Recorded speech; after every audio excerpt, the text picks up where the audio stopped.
6 দিন ধরে সুর, তাল, নৃত্য আর বৈচিত্র্যময় সংস্কৃতির মিলনমেলায় পরিণত হয়েছিল ফ্রান্সের সেন্ট জিরোস। আন্তর্জাতিক এই উৎসবে ইউরোপসহ বিশ্বের বিভিন্ন দেশের শিল্পীরা নিজেদের সংস্কৃতি তুলে ধরেন। সেই বর্ণিল আয়োজনে বাংলাদেশের পরিবেশনা ছিল অন্যতম আকর্ষণ। লোকনৃত্য, সঙ্গীত ও ঐতিহ্যবাহী উপস্থাপনায় বাংলাদেশের শিল্পীরা দর্শকদের মুগ্ধ করেন। প্রতিটি পরিবেশনা শেষে করতালি আর উচ্ছ্বাসে মুখর হয়ে ওঠে পুরো উৎসব প্রাঙ্গণ। I saw it. It was a biggest performance, yeah. And we enjoy your dance and sings and music. It was beautiful. Very beautiful. Very beautiful. Marvelous. Marvelous. And you feel better?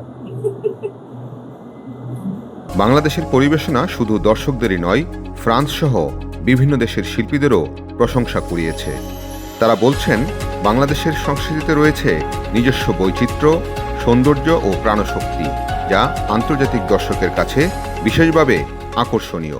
Bangladesh is a wonderful opportunity here because Bangladesh represents a lot of this kind of culture that we need. A culture who represents the values of a population who work, who try to make it better. Performance from Bangladesh was perfect, and we hope that they enjoyed the festival. Very nice people. উৎসবে অংশ নেওয়া বাংলাদেশি শিল্পীদের প্রত্যাশা, আন্তর্জাতিক সাংস্কৃতিক আয়োজনে নিয়মিত অংশগ্রহণের সুযোগ তৈরি হলে বিশ্বের আরও অনেক মানুষের কাছে পৌঁছে যাবে বাংলাদেশের ঐতিহ্য ও সংস্কৃতি।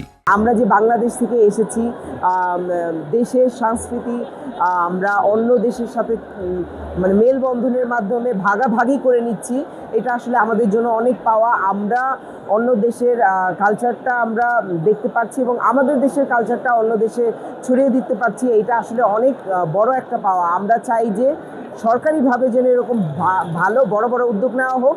ভাষা, দেশ কিংবা ভৌগোলিক দূরত্ব সবকিছুকে ছাপিয়ে সংস্কৃতি যে মানুষের হৃদয়কে এক সুতোয় গেঁথে দিতে পারে, ফ্রান্সের সেন্ট জিরোসের এই আন্তর্জাতিক উৎসব যেন তারই আরেকটি উজ্জ্বল উদাহরণ। ফেস্টিভ্যাল টু সাদের প্রথম পর্ব ফেস্টিভ্যাল রাইটার সমাপনী হলো আজ। দর্শকদের ভালোবাসায় উজ্জীবিত হয়েছে বাংলাদেশ সহ বিশ্বের অন্যান্য দেশের শিল্পীরা। আগামী 15 আগস্ট পর্যন্ত ফ্রান্সের অন্য দুটি শহরে অনুষ্ঠিত হবে দ্বিতীয় পর্ব। Hasan Javed, NTV news, Saint Girons, France.